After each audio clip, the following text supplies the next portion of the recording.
किसी के साथ सो रहे हो ना तुम? कौन है वो? कार्तिक, तुम मुझे तंग आ गए हो ना? तुम्हें अब पहले जैसे नहीं लगती मैं। क्या बकवास कर रही हो तुम Natasha? You know baby, I love you. तुम्हारे अलावा मेरी लाइफ में और कोई नहीं है। झूठ मत बोलो मुझसे। दूध पीती बच्ची नहीं हूँ मैं जो तुम्हें समझ ना पाऊँ। सब जानती हूँ मैं कार्तिक, और सच्चाई एक्सेप्ट कर ली है मैंने। बस नाम बताओ कौन है वो? Stop it! मैं तुमसे प्यार करता हूँ, इसका ये मतलब नहीं तुम जो भी बकवास करोगे मैं चुपचाप सुन लूंगा। ये रोज रोज के नखरे से मैं परेशान हो गया हूँ। हाँ, परेशान तो होगी मुझसे। कोई और जो मिल गई है तुम्हें। छुटकारा पाना चाहती हो ना तुम मुझसे हमेशा के लिए?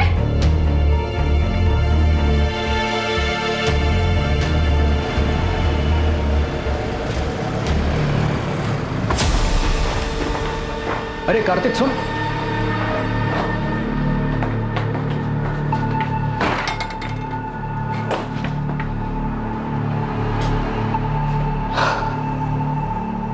क्या बात है कार्तिक, इतना परेशान क्यों? नताशा, वो औरत मेरी जान लेकर गई। उसके सवाल कभी खत्म ही नहीं होते। कहाँ गए थे, किसके साथ थे, इतनी देर क्यों हुई, और आज तो किसके साथ सो रहे हैं। 1 मिनट का सुकून नहीं घर पर। इसे आराम से समझाने की कोशिश कर, शायद मान जाएगी। अरे वो कुछ सुनने को तैयार हो तब जाके समझाओ ना यार। तंग आ गया हूँ उससे। मैंने डिसाइड कर लिया, इस बात का सॉल्यूशन निकालना ही होगा। बीमारी का इलाज जड़ से हो तो ही अच्छा है। अभी नताशा की बात को छोड़, वो रूम नंबर 7 वाली मिसेस मेहरा, उसका क्या करना है? यार जबरदस्ती ऑपरेशन की बात कर रही है वो।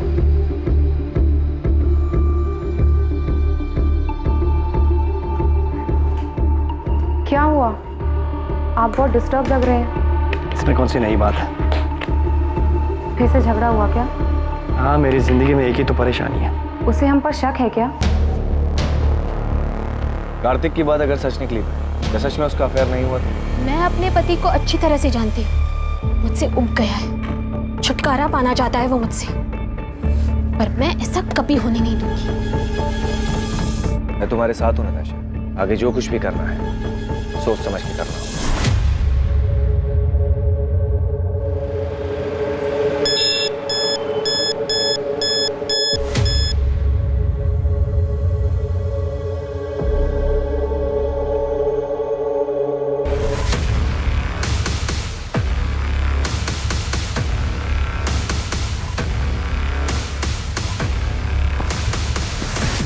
ये रहा तुम्हारी चीटिंग का सबूत। अब क्या कहना है तुम्हें?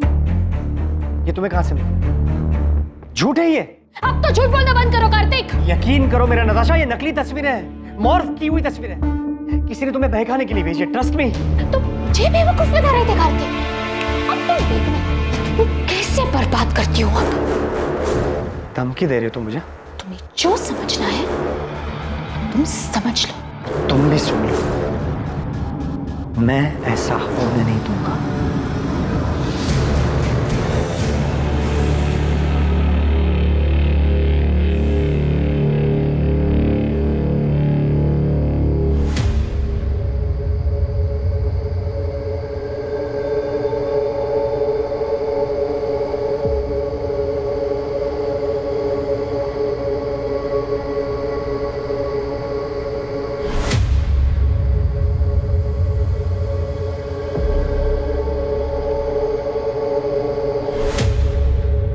काम हो गया? हाँ हो गया। किसी को पता तो नहीं चलेगा ना? नहीं, किसी को शक भी नहीं हुआ।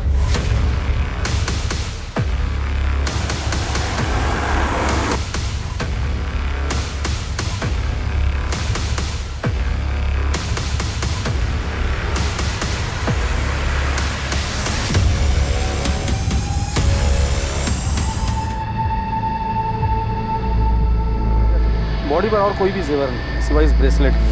इसका लॉक खुलना बहुत मुश्किल है। मुझे लगता है कातिल जल्दबाजी में इसे छोड़कर भागा। इस मर्डर का मकसद तो लूटपाट ही दिखाई दे रहा है। ये देखिए सर, शायद उस पत्थर से विक्टिम का चेहरा बिगाड़ा गया हो। उस पर खून का निशान, शायद वो खून विक्टिम का हो। बॉडी को पोस्टमार्टम के लिए भेज दो और मर्डर केस फाइल करो। सर, मैं पास की सोसाइटी में रहता हूँ। मैं बालकनी पे खड़ा था, मैंने देखा कि एक वाइट कलर की वोजन 800 कार जो है झाड़ियों के पास रुके। उसमें से 2 आदमी उतरे और दोनों ने मिलकर एक बंडल को जो है नीचे फेंका। कौन थे वो दोनों? पहले कभी देखा उनको? रात बहुत थी, ऐसे भी ये जगह मेरी बालकनी से बहुत दूर है, मैं देख नहीं पाया। और कुछ देखा था, कार का नंबर या और कुछ? उनकी कार के पीछे राइट साइड के कॉर्नर में कुछ था। डिजाइन तो समझ नहीं आया, लेकिन कुछ रेडियम सा चमक रहा था, स्टिकर या समथिंग। कुछ और याद आ जाए तो हमें बता देना चाहिए। जी सर। प्रधान, सबसे पहले हमें विक्टिम की आइडेंटिटी का पता लगाना है। सभी पुलिस स्टेशन में मिसिंग कंप्लेंट चेक करो, विक्टिम की डिटेल्स, कपड़े और वो ब्रेसलेट न्यूज़पेपर और सोशल मीडिया पे डाल दो। ओजोन 800 कार का पता लगाने के लिए भी सब लोगों को कहाँ पे लगाते थे? अगर कातिल तक पहुंचना है तो हमारे पास ये सिर्फ वाइट कलर की हचबैक कार है।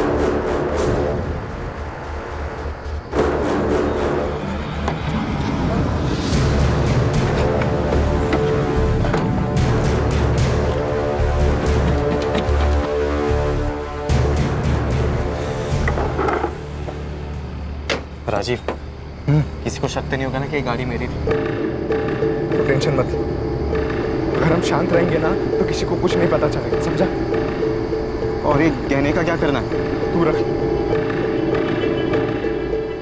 इस काम का इनाम समझ। बस ध्यान रखना, कहीं ना भी बेचने की कोशिश भी मत करना।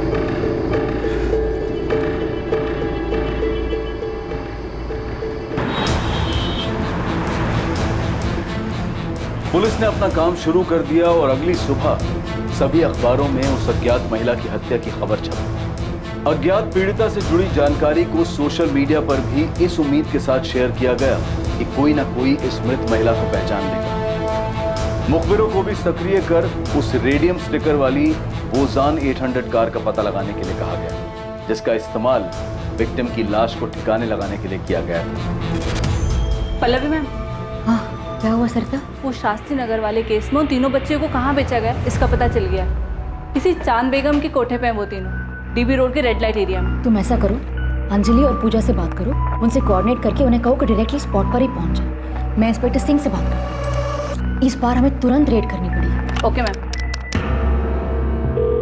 विक्टिम की एज 28 और 32 साल के बीच की है। टोटल 4 बार उसे स्टैब किया गया है। मर्डर वेपन जैसे कोई तेज धार वाला हथियार जैसे चाकू। स्टैबिंग के साथ साथ विक्टिम का गला भी दबाया गया है। दम घुटने की वजह से विक्टिम की मौत हुई। कातिल नहीं चाहता था कि विक्टिम किसी भी हालत में जिंदा बचे। बॉडी पर काफी स्ट्रगल मार्क्स है, जैसे विक्टिम ने काफी हाथ पैर मारे होंगे, लेकिन उसे काबू में करने के लिए एक आदमी काफी नहीं होगा।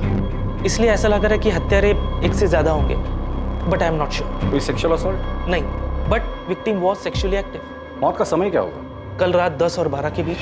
अज्ञात महिला की हत्या की खबर जंगल में लगी आग की तरह गुरुग्राम में फैल गई।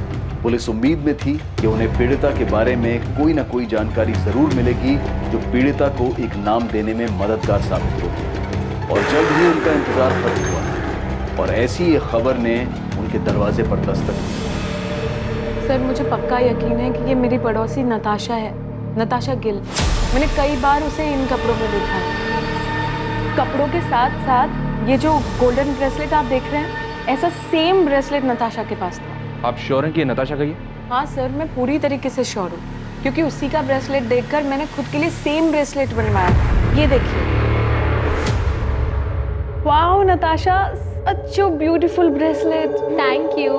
मैंने ना स्पेशली डिजाइन चूज करके बनवाया था। क्या मैं सेम डिजाइन का ब्रेसलेट खुद के लिए बनवा लूं? Sure, why not? आपने बताया कि नताशा आपके पड़ोस में रहती है। हाँ सर, इनफैक्ट यहाँ आने से पहले मैंने नताशा के घर जाकर चेक भी किया था।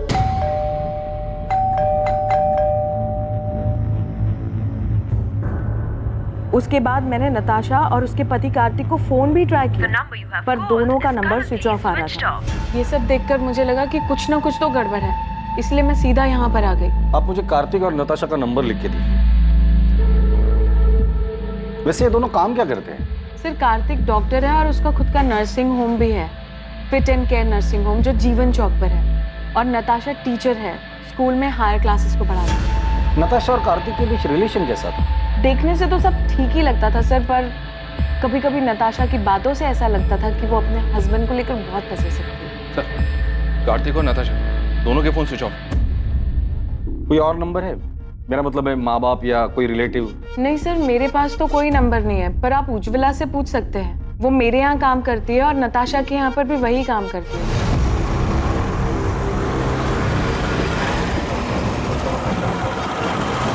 हाँ साहब, मैं ही नताशा दीदी और कार्तिक साहब के घर काम करने जाती हूँ। आज सुबह भी गई थी, उनका घर बंद था, लेकिन अक्सर ऐसा होता है कि वो लोग काम के लिए जल्दी निकल जाया करते थे। इसलिए साहब मुझे कुछ भी अजीब नहीं लगा। नताशा और कार्तिक के घर वालों के बारे में कुछ जानती हो? किसी का नंबर या पता है तुम्हारे पास? पता तो नहीं मालूम, लेकिन नताशा दीदी के माँ बाप गुरुग्राम में ही कहीं रहते हैं। उनकी माँ का नंबर है मेरे पास। इन दोनों का आपस में रिश्ता कैसे था? पहले तो बहुत अच्छा रिश्ता था, लेकिन पिछले 3 महीने से उन दोनों के बीच में काफी झगड़े हो रहे थे। 10 अगस्त को उनके यहाँ काम करने गई थी? जी। क्या तब लड़ाई झगड़ा कुछ हुआ था? हाँ साहब, उस दिन भी उन दोनों के बीच में काफी झगड़ा हुआ था। ये तुम्हें कहाँ से मिले? झूठ है ये। अब तो झूठ बोलना बंद करो कार्तिक। तुम देखना मैं तुम्हें कैसे बर्बाद करती हूँ अब। नताशा ने? क्यों? वो अफेयर वाले शक को लेकर? हो सकता है साहब। ठीक है उज्ज्वला, तुम जा सकते हो। जरूरत पड़ेगी तो दोबारा बुला लो। जी साहब। साहब वो जो लाश है सच में नताशा दीदी की है? देखो, जब तक नताशा के परिवार वाले आके लाश को पहचान नहीं लेते हम कुछ नहीं कह सकते। नताशा के पेरेंट्स से बात हो गई है, वो डेड बॉडी की पहचान करने के लिए हॉस्पिटल आ रहे हैं। लेकिन सर, कार्तिक के बारे में उन्हें भी कोई खबर नहीं। अगर वो लाश नताशा की है तो बड़ी अजीब बात है। बीवी को मरे 2 दिन हो गए और पति गायब है। तो कार्तिक भाग गया है या फिर उसके साथ भी कुछ हुआ है? ईशा, तुम्हारा असाइनमेंट कंप्लीट हुआ?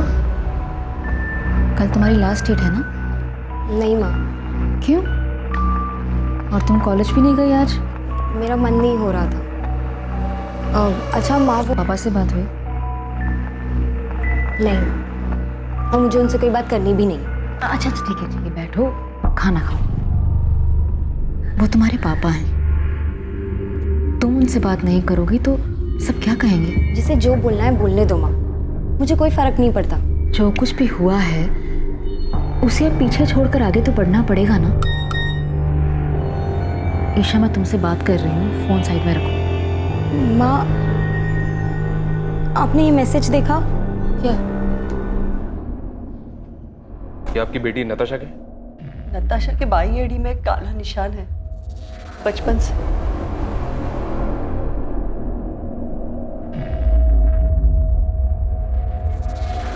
नताशा, नताशा, नताशा,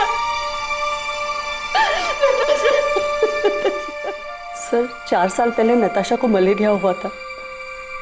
तब हमने कार्तिक के नर्सिंग होम में ही उसी की एडमिशन की थी। कार्तिक और नताशा पहली बार वहीं पे मिले थे। हमें उनके रिश्ते के बारे में बहुत बाद में पता चला। कार्तिक मुझसे 12 साल बड़ा हुआ तो क्या हुआ, उसे क्या फर्क पड़ता है? हम एक दूसरे से बहुत प्यार करते हैं, ये काफी नहीं है? नताशा, तुम अभी समझ नहीं रही हो। 12 साल बहुत होते हैं, और फिर कार्तिक की एक बार पहले शादी हो चुकी है। तुम्हें उससे बेहतर लड़का मिल जाएगा। मुझे बेहतर लड़का नहीं चाहिए पापा, मुझे बस कार्तिक चाहिए। मैं कार्तिक से प्यार करती हूँ। नताशा, तुम हर वक्त अपनी मनमानी नहीं कर सकती। आखिर समाज में भी हमारी कुछ इज्जत है। पापा प्लीज एक बार सोच कर तो देखो, कार्तिक में क्या कमी है? कार्तिक अच्छा लड़का है, अच्छा कमाता है, डॉक्टर है, और सबसे बड़ी बात वो मुझसे बहुत प्यार करता है। Can I interrupt sir? Sir, मैं आपसे वादा करता हूँ मैं नताशा का ख्याल रखूं, आपको कोई शिकायत का मौका नहीं। तुम्हारा पहले डाइवोर्स क्यों हुआ था? पापा अब पुरानी बातें उठाने से क्या फायदा? कार्तिक आगे बढ़ चुका है अब मेरे साथ, और हम एक दूसरे के साथ बहुत खुश हैं। नताशा को हम दुखी नहीं देख सकते थे, इसलिए हमें उसकी जिद के आगे झुकना पड़ा। क्या आप लोगों को पता है कि कार्तिक की जिंदगी में नताशा के अलावा भी एक दूसरी औरत थी? क्या सर, ये क्या कह रहे हैं आप? जी हाँ, और पिछले कई महीनों से इसी बात को लेकर कार्तिक और नताशा के बीच झगड़ा हो रहा है। सर, मेरी नताशा से हर दूसरे दिन बात हुआ करती थी, उसने तो कभी ऐसा कुछ नहीं कहा। सर, नताशा और कार्तिक दोनों के कॉल रिकॉर्ड्स कल सुबह तक आ जाएंगे। प्रधान, जल्द से जल्द हमें कार्तिक तक पहुंचना होगा। पहले उसकी बीवी नताशा की डेड बॉडी हमें मिलती है, फिर पता चलता है कि उसके लाइफ में नताशा के अलावा दूसरी औरत भी, और इन सब के बीच ये कार्तिक कहाँ गायब हो गया पता नहीं। हो सकता है सर कार्तिक के कॉल रिकॉर्ड से हमें उस दूसरी औरत का पता चल जाए।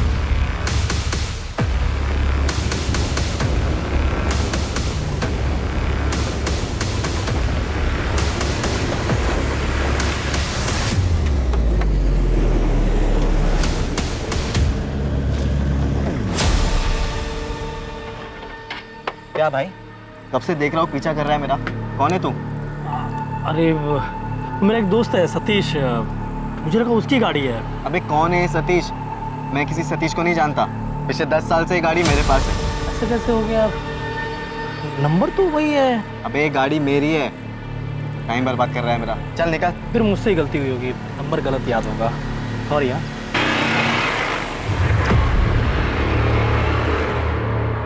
हाँ विक्रांत बोल। राजीव, वो एक आदमी मेरा पीछा कर रहा था गाड़ी से। पीछा कर रहा था? तो तूने क्या किया? मैंने उससे जब पूछा तो बोल रहा था कि किसी सतीश की गाड़ी है ये। तूने उसकी शक्ल देखी ना? वो दिखने में कैसा था? मतलब पुलिस वाला लग रहा था क्या तुझे? नहीं, पुलिस वाला तो नहीं लग रहा था वो। तू फालतू में टेंशन ले रहा। अबे हमने पीछे कोई सबूत छोड़ा ही नहीं है, कोई तुझ तक नहीं पहुंच पाएगा विक्रांत। ठीक है राजीव। सर, कॉल रिकॉर्ड्स के हिसाब से नताशा रात को 10 बजे अपने घर वाले एरिया से बाहर निकली थी। फिर उसका फोन एक जगह से दूसरी जगह लगातार मूव होता रहा और 1 घंटे बाद तकरीबन रात को 11 बजे उसका फोन स्विच ऑफ हो गया। उसके फोन पर लास्ट कॉल रात को 9:30 बजे था सर, 44756 इस नंबर से। मतलब कॉल आने के आधे घंटे बाद वो घर से निकली, जरूर कॉलर से मिलने गई। किसका नंबर है? ये नंबर भी स्विच ऑफ है सर, इसकी भी डिटेल्स निकलवा रहा हूँ। कार्तिक का कुछ पता चला? उसके कॉल रिकॉर्ड्स क्या कहते? सर 10 अगस्त की रात को कार्तिक का फोन रात को 11:50 पर स्विच ऑफ हुआ था। उसका last location new Delhi airport है। मतलब मर्डर करके सीधा भागने का प्लान था। सर कार्तिक के कॉल रिकॉर्ड में 2 नंबर्स और मिले। एक है मोना सहगल का और दूसरा है डॉक्टर अभय सचदेवा का। कार्तिक ने फोन स्विच ऑफ करने से जस्ट पहले इस डॉक्टर अभय सचदेवा को कॉल किया था। ये अभय उसी के नर्सिंग होम में उसके साथ काम करता है। और ये मोना? ये भी कार्तिक के नर्सिंग होम में नर्स है सर। कार्तिक और मोना के बीच पिछले 3 महीनों से काफी बातें हो रही थी। कार्तिक का जिसके साथ अफेयर चल रहा है वो दूसरी औरत मोना ही है। पता नहीं इस मोना को पुलिस स्टेशन बुलाओ और तुम फिट एंड के नर्सिंग होम में जाकर डॉक्टर अभय से मिलो और कार्तिक के बारे में पता करो। नताशा का मर्डर हो गया? कब? कैसे? और कार्तिक, क्या उसे पता है? ये तो आप बेहतर बता सकते हैं। अब क्या कह रहे हैं सर? 10 अगस्त की रात को 10 से 12 के बीच नताशा का मर्डर होता है और उसी दौरान कार्तिक आपको कॉल करता है। काम हो गया? हाँ हो गया। उसकी लास्ट लोकेशन एयरपोर्ट है और उसके बाद से उसका फोन स्विच ऑफ। कहाँ छुपा हुआ है कार्तिक? सर कार्तिक सर मुंबई गए हैं मेडिकल कॉन्फ्रेंस के लिए। 10 तारीख की रात की उनकी फ्लाइट थी। मेडिकल कॉन्फ्रेंस के लिए गया तो फोन क्यों स्विच ऑफ? सर मुझे नहीं पता, बल्कि मैंने और अभय सर ने तो कई बार उनका नंबर ट्राई किया। अच्छा, तुम्हारे और कार्तिक के बीच रिलेशन क्या है? वही सर जो एक डॉक्टर और नर्स के बीच में होता है। ये तुम दोनों के कॉल रिकॉर्ड। नर्सिंग होम में दिन भर काम करने के बाद हर रात इतनी देर किस बात पर डिस्कशन करते हो तुम दोनों? नताशा को मारने का प्लान तुम दोनों ने मिलकर बनाया था? नहीं सर, ऐसी कोई बात नहीं है। ऐसे कैसे कोई बात नहीं है डॉक्टर अभय? कार्तिक ने उस रात को लास्ट कॉल आपको ही किया था। जी वो नर्सिंग होम की सप्लाईज के बारे में बात करनी थी। क्या बात करनी थी? कंसाइनमेंट डिले हो गया था ना, उस बारे में। किस चीज़ का कंसाइनमेंट? कहाँ से आने वाला था और कब आने वाला था? जी वो डॉक्टर अभय, आप झूठ बोल रहे हैं। अभी आप हमें सीधी तरह से बताइए कि कार्तिक ने नताशा के मर्डर के बारे में आपको क्या बोला? आप गलत समझ रहे हैं सर, मैं आपको सब सच सच बताता हूँ। हमारे हॉस्पिटल की एक नर्स ने एक पेशेंट को गलत दवाई दे दी थी, जिस वजह से उसकी कंडीशन बहुत सीरियस हो सकती थी। वो तो फॉर्चुनेटली टाइम पे पता चल गया और सब संभल गए। सर यही चेक करने, कंफर्म करने के लिए कार्तिक ने मुझे कॉल किया। तो मतलब मर्डर के साथ साथ आप लोग मेडिकल नेग्लिजेंसी को भी कवर अप करते हैं? हाँ सर, मैं मानती हूँ कि मेरा और कार्तिक का अफेयर है, लेकिन नताशा के मर्डर के बारे में मुझे कुछ भी नहीं पता। तो मर्डर वाली रात तुम दोनों साथ में क्या कर रहे थे? तुम दोनों की सेल लोकेशन से साफ पता चलता है कि मर्डर वाली रात तुम दोनों रात 9 बजे से लेकर 11 बजे तक साथ में थे। एक्चुअली हम लोग ब्लू मून होटल में थे। लेकिन नताशा को हमारी फोटोज कहाँ से मिली? यही तो मेरी समझ में नहीं। धमकी भी दे रखी है मुझे, तो मुझे बर्बाद कर देगी। तो अब आगे क्या करना है?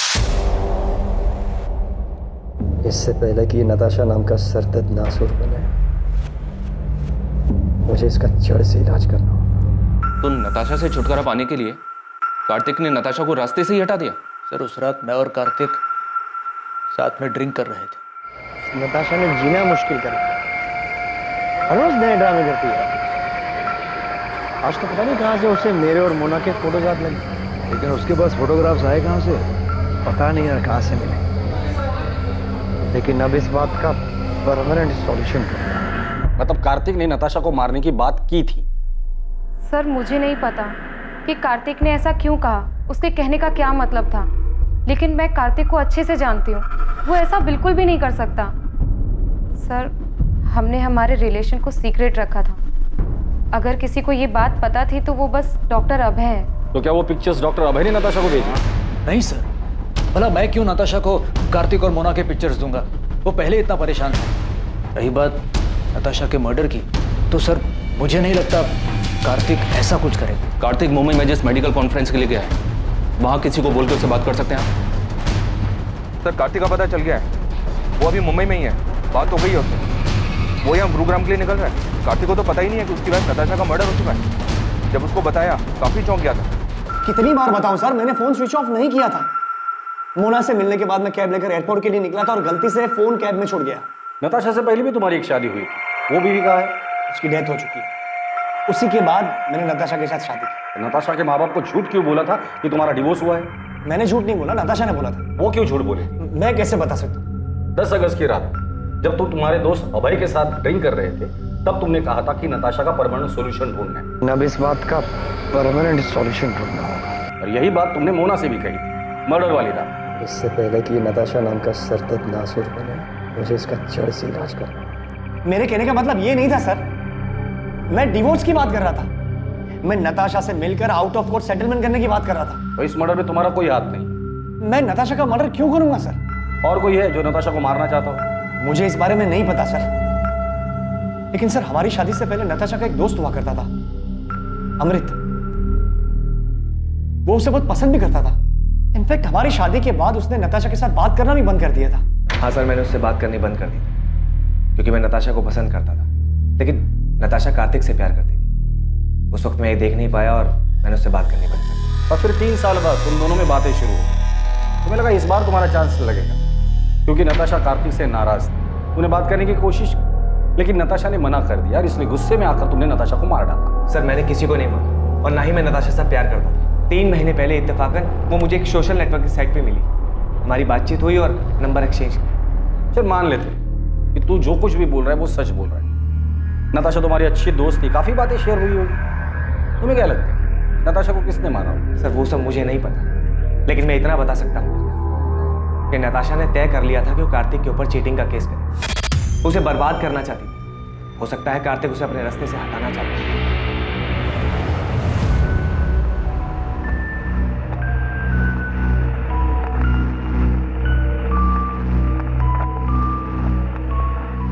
ये कार्तिक तो हमारे साथ गेम खेल रहा है। मतलब इसने हमसे कहा था कि इसकी एक्स वाइफ की डेथ हो चुकी है। तो क्या वो जिंदा है? वो जिंदा ही नहीं है सर, वो नताशा के क्रिमेशन में भी आई थी।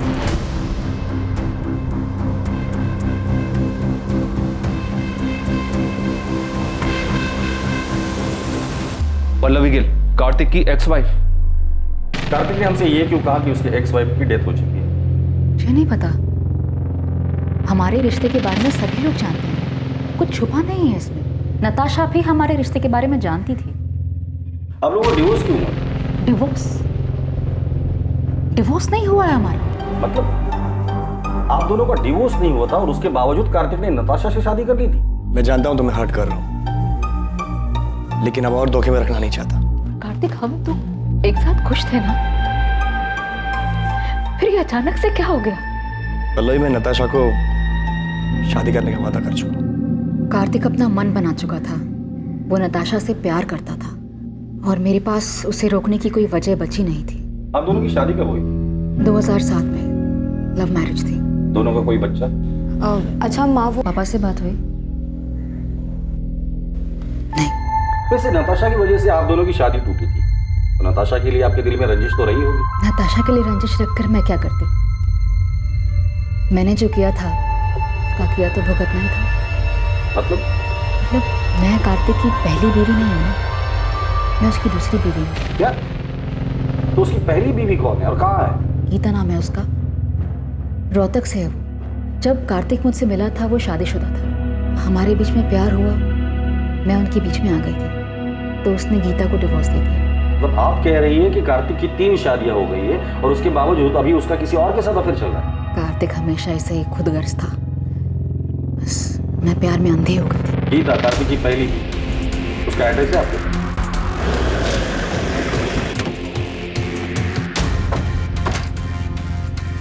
जगदीश अग्रवाल।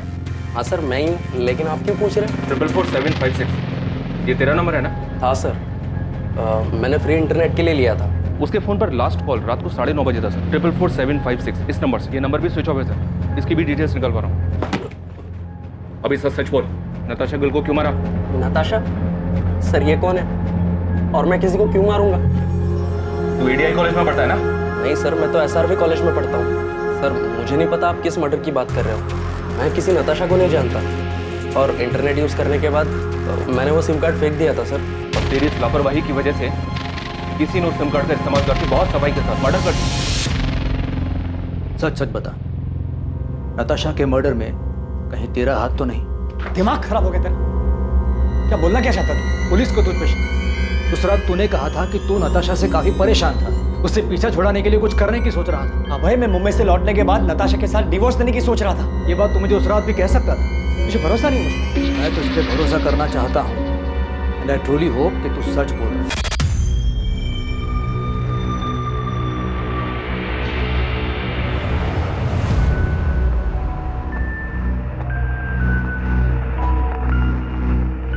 कार्तिक, पुलिस को अब भी तुम पर शक है क्या?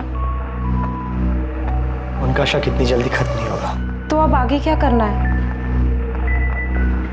You don't worry, मैंने कुछ सोच कर रखा।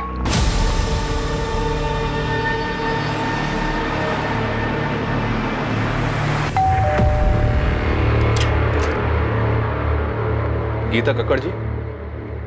जी, कार्तिक और मेरी शादी तो बहुत ही कम उम्र में करा दी गई थी और जैसे ही उसकी पढ़ाई कंप्लीट हुई तो दिल्ली के एक हॉस्पिटल में उसकी जॉब भी लग गई। पहले तो हफ्ता 2 हफ्ते में अक्सर वो घर चला आया करता था, लेकिन फिर धीरे धीरे हफ्ते महीने में बदल गए। आपका और कार्तिक का डिवोर्स कब हुआ? 2007 जब कार्तिक दिल्ली में था तब उसकी मुलाकात पल्लवी से हुई। मुझे तो उनके रिश्ते की कोई भनक भी नहीं थी, लेकिन फिर अचानक कार्तिक ने सामने से आके मुझे सब कुछ बता दिया। इसलिए जब उसने मुझसे डिवोर्स मांगा तो मैंने मना नहीं किया। कार्तिक का काम अच्छा चल रहा था तो मुझे लगा कि वो हमारी बेटी को एक अच्छी जिंदगी दे पाएगा, इसलिए मैंने हमारी बेटी की कस्टडी उसे सौंप दी। आपकी और कार्तिक की एक बेटी भी है? जी हाँ, ईशा गिल। और वो अपने पापा कार्तिक और पल्लवी के साथ ही तो रहती है। लेकिन कार्तिक और पल्लवी दोनों ने हमें ईशा के बारे में तो कुछ नहीं बताया। पल्लवी से मेरी शादी हुई तब ईशा 7 साल की थी। शुरुआत से ही मैंने ईशा को अपनी बेटी माना था। मैंने और कार्तिक ने दोनों ने मिलकर इसे बड़ा किया है। लेकिन फिर पापा की जिंदगी में नताशा आई और सब कुछ बिखर गया। मैं ईशा को अपने साथ रखना चाहता था, उसे कभी छोड़ना नहीं चाहता था। लेकिन मैं माँ को छोड़कर कहीं नहीं जाना चाहती थी, खासकर उस नताशा के साथ रहने के लिए, जिसकी वजह से मेरी माँ को इतनी ठेस पहुंची। मैंने वो घर छोड़ा था लेकिन ईशा को कभी नहीं छोड़ा। वो मेरी इकलौती औलाद है। मेरे लिए मेरी फैमिली सिर्फ मेरी माँ है सर, और कोई भी नहीं। और अगर पापा को मेरी इतनी चिंता होती तो वो मुझे छोड़कर कभी नहीं जाते। कार्तिक, पल्लवी और ईशा तीनों से बात करके सिर्फ फैमिली ड्रामा सामने आ रहा है।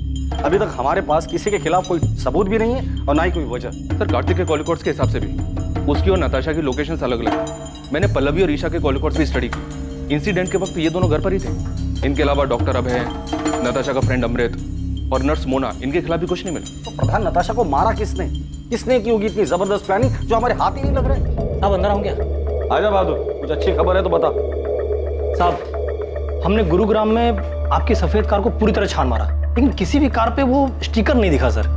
यहाँ तक कि एनसीआर इलाके में भी ढूंढा, लेकिन वो स्टिकर वाली कार नहीं दिखी सर। और नताशा के गहनों के बारे में कुछ पता चला? अभी मार्केट में आए नहीं है। और सर वो सुपारी वाले एंगल से भी कुछ मिला नहीं। तुमने कहा था कि गुरुग्राम में 3 ओजोन 800 सफेद कार्स हैं, किसी पर भी स्टिकर नहीं है, पता है मुझे। उन कार और उसका नाम और एड्रेस है तुम्हारे पास? हाँ साहब, वो तो मैंने पहले ही पता कर लिया। मुझे लगता है कातिल ने वो रेडियम स्टिकर निकाल दिया होगा। प्रधान, इन तीनों को हिस्ट्री निकालो और उठाकर लेकर आओ। मुझे लगता है इन तीनों में से कोई एक तो हमारे काम का आदमी है।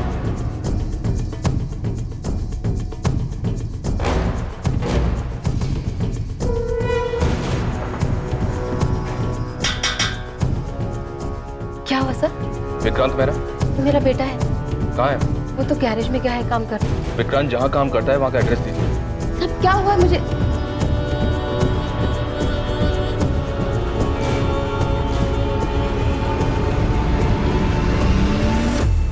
विक्रांत गैरेज में नहीं है, और कहाँ जा सकता है?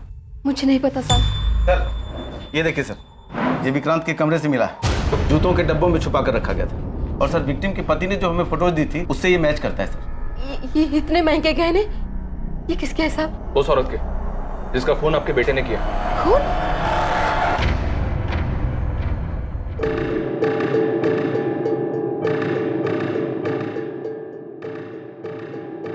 हाँ विक्रांत बोल। राजीव, अबे पुलिस मेरे घर तक पहुंच गई। तूने तो कहा था कि कुछ भी नहीं होगा। क्या बोल रहा है विक्रांत तू? अबे सच बोल रहा हूँ, बाल बाल बच गया मैं। तू अभी कहाँ पर है? एमडी नगर के वो पीछे वाली रोड पे गाड़ी में बैठा हूँ। राजीव, मुझे लगता है कि हमें पुलिस को सब सच सच बता ही देना चाहिए। तू 2-4 दिन के लिए गुरुग्राम से बाहर चले जा, है ना? तब तक मैं कोई प्लान बना लूंगा। मैं तुझे 2 दिन का वक्त दे रहा हूँ। अगर तूने मुझे इस झमेले से नहीं निकाला ना, तो मैं खुद ही पुलिस को जाकर सब सच सच बता दूंगा। सर, विक्रांत के फोन की लोकेशन डेड बॉडी मिलने वाली जगह से मैच हो रही है। टाइम भी उसी दौरान का है। विक्रांत के कॉल रिकॉर्ड से कुछ मिला? विक्रांत जिस नंबर पे रेगुलर टच में था, उन सारे नंबर्स की डिटेल्स निकलवा रहा हूँ सर। और वो मनोहर जिसने डेड बॉडी को गाड़ी से उतारते हुए देखा था, उसने बताया था 2 आदमी थे। एक तो ये विक्रांत ही है, दूसरे आदमी का पता लगाना बाकी है। विक्रांत का कुछ पता चला? विक्रांत के घर पे कांस्टेबल्स लगा दिए सर। विक्रांत और उसकी माँ का फोन ट्रैक कर रहे हैं। साहब, वो विक्रांत का पता चल गया साहब। तुझे क्या लगा था गाड़ी धोने से सबूत धुल जाएंगे? मेरी सफेद ओजोन 800 हमने फॉरेंसिक में भेज दी है, जिसमें नताशा के खून के ट्रेस मिल ही जाएंगे। इसलिए कोई भी कहानी सुनाने के बारे में सोचना भी मत। सीधे सीधे बता दो नताशा को क्यों मारा। सर मैंने उसको नहीं मारा, मैं तो उसका नाम तक नहीं जानता था। सर वो मेरा बचपन का दोस्त राजीव 9 तारीख को मुझसे मेरी गाड़ी लेकर गया था, और फिर 10 तारीख की रात को उसने मुझे कॉल किया किसी पीसीओ से और मोहल्ले के बाहर बुलाया मिलने के लिए। सर मैं फंस गया था, इसलिए मुझे उसके साथ जाना पड़ा क्योंकि मेरी गाड़ी उसके साथ थी। मैं उस औरत को नहीं जानता था सर, सच बता। क्या हो गया राजीव? तेरा फोन किया तूने मुझे लैंडलाइन से क्यों कॉल किया था? तू अंदर आ, मैं सब बताता हूँ।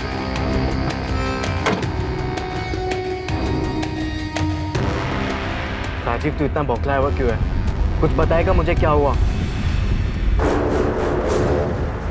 तू मेरी बात सुन। मुझे कुछ नहीं सुना भाई, गाड़ी साइड में लगा। मेरी बात तो सुन।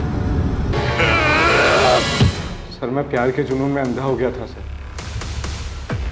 उसे पाने के लिए जो बन पड़ा मैंने किया सर। किसके प्यार का जुनून? नताशा के? नहीं सर, ईशा के। ईशा के लिए तूने नताशा को मार दिया? हाँ सर। तो ईशा ने तुम्हें कहा था नताशा को मारने के लिए? नहीं सर, उसकी माँ पल्लवी ने कहा था सर।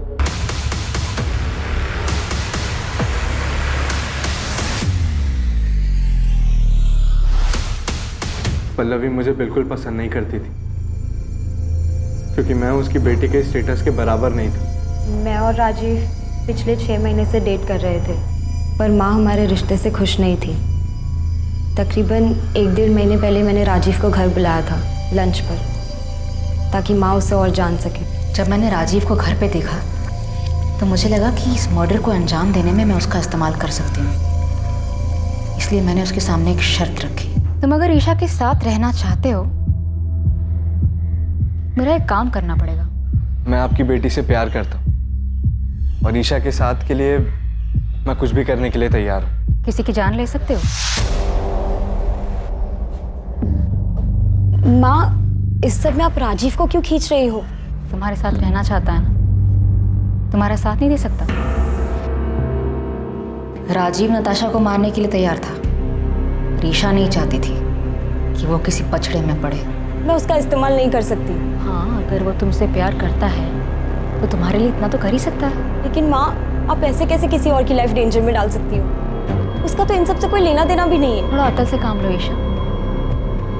कल को अगर नताशा के मर्डर की बात पुलिस तक पहुंच भी जाती है तो राजीव पर हम सारा ब्लेम डाल सकते हैं। माँ, अगर ये सब बात आप ना ही करो तो बेहतर होगा। राजीव पर प्यार का भूत सवार था। वो किसी भी तरह हमारे रिश्ते पर माँ की हामी चाहता था, इसलिए उसने मेरे लिए अपने सर पर इतना बड़ा खतरा उठा लिया। वो तो उसे करना ही था, बेवकूफ़ है वो। नताशा को कैसे मारा और क्यों? नताशा को मारने के लिए उसे उसके घर से बाहर निकालना ज़रूरी था, और मेरे कुछ भी कहने से वो घर से बाहर निकलने वाली थी नहीं। उसे कुछ मजबूत चारा देने की जरूरत थी। और फिर मैंने उसे वो चारा दिया। ईशा की माँ कार्तिक और मोना के बारे में सब जानती थी, उसे सब पता था उनके अफेयर के बारे में। और यही बात मैंने एक अज्ञात कॉलर बनकर नताशा के कान में भरी। मैं उसे एक ऐसे नंबर से कॉल और मैसेज करता था जो मेरा नहीं था, मुझे कहीं पड़ा मिला था। और आगे का प्लान ये था कि धीरे धीरे मैं नताशा का विश्वास जीत लूँगा। और इन सब के लिए मुझे कार्तिक और मोना की एक पिक्चर चाहिए थी।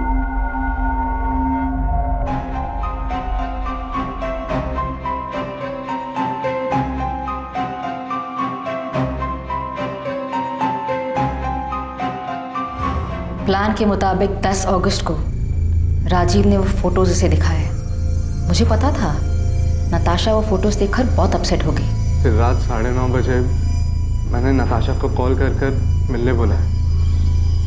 मैंने कहा कि मुझे पता है कार्तिक कहाँ है और किसके साथ है, और 1 लाख रुपए के बदले में मैं उसे वहाँ ले जा सकता हूँ। और नताशा कार्तिक को रंगे हाथों पकड़ना चाहती थी। वो तुरंत राजी हो गई। फिर थोड़ी देर बाद ही मैंने नताशा को मार्केट रोड के चौराहे से पिक किया। कहाँ है कार्तिक? किसके साथ है? मैं आपको वहीं लेके जा रहा हूँ। आप पैसे लाए हो? हाँ, पूरे 1 लाख है, पर काम हो जाने के बाद। ये कहाँ लेके आ गए हो तुम मुझे? यहाँ जंगल के बीच में तुमने गाड़ी क्यों रोक दी? बस 1 मिनट। पल्लवी, ईशा, तुम दोनों यहाँ पे क्या कर रहे हो? क्राइम कैसे हुआ ये तो आपने हमें बता दिया, पर एक सवाल अब भी बाकी है पल्लवी जी। क्यों? वजह क्या थी नताशा को मारने की? कार्तिक मेरा था, कानूनी तौर से भी और मन से भी। वो मेरा पति था और नताशा ने उसे मुझसे छीन लिया था, इसलिए मुझे उसको अपने रास्ते से हटाना था। लेकिन आप दोनों तो बहुत साल पहले अलग हुए थे, तो फिर क्यों? क्योंकि मैं कार्तिक को बहुत अच्छी तरह से जानती हूँ। शादी के दौरान भी उसके कई सारे अफेयर्स हुए, पर हर बार वो मेरे पास लौट कर आया था। और नताशा आने के बाद वो लौट कर नहीं आया? हाँ, पता नहीं उसने क्या जादू कर दिया था। जब पहली बार मुझे कार्तिक ने बताया नताशा के बारे में कि वो उसे शादी करना चाहता है, तो मैंने उसकी बात मानी नहीं, क्योंकि मुझे तब भी उम्मीद थी कि वो मेरे पास वापस लौट कर आएगा। पर उसने शादी की और तब मुझे बहुत बड़ा धक्का लगा। माँ इस बात को मान ही नहीं रही थी कि पापा ने शादी कर ली। उन दिनों इन्हें संभालना बहुत मुश्किल हो गया था, जैसे इन्होंने अपना संतुलन ही खो दिया हो। और इन सब के जिम्मेदार मेरे पापा थे, इसलिए मैं उनसे आज भी उतनी ही नफरत करती।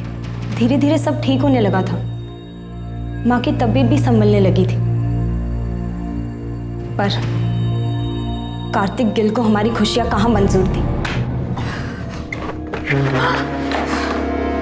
कार्तिक, इतनी देर रात तुम यहाँ क्या कर रहे हो? पल्लवी, मैं तुमसे सॉरी। सॉरी पल्लवी। अंदर चलो, आराम से आराम से। क्या हालत बना रखी है तुमने? Miss you Pallavi, I miss you. क्या कह रहे हो तुम ये? सच बोलो, मेरी जिंदगी में तुम्हारी जगह और कोई नहीं ले सकता। इतने सालों बाद अब तुम्हें मेरी याद आई है? तुम ही तो गए थे ना मुझे छोड़कर। गलती हो गई मुझसे, मैं देखो आज वापस भी तो आया हूँ। आज मेरे पास सब कुछ, नताशा, मोना, फिर भी मैं बहुत अकेला हूँ।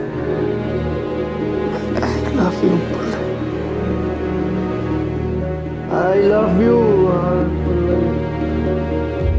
कार्तिक के साथ वो रात गुजारने के बाद मेरी समझ में आ गया था कि कार्तिक अब भी मुझसे प्यार करता है और नताशा ही हमारे रास्ते का कांटा थी।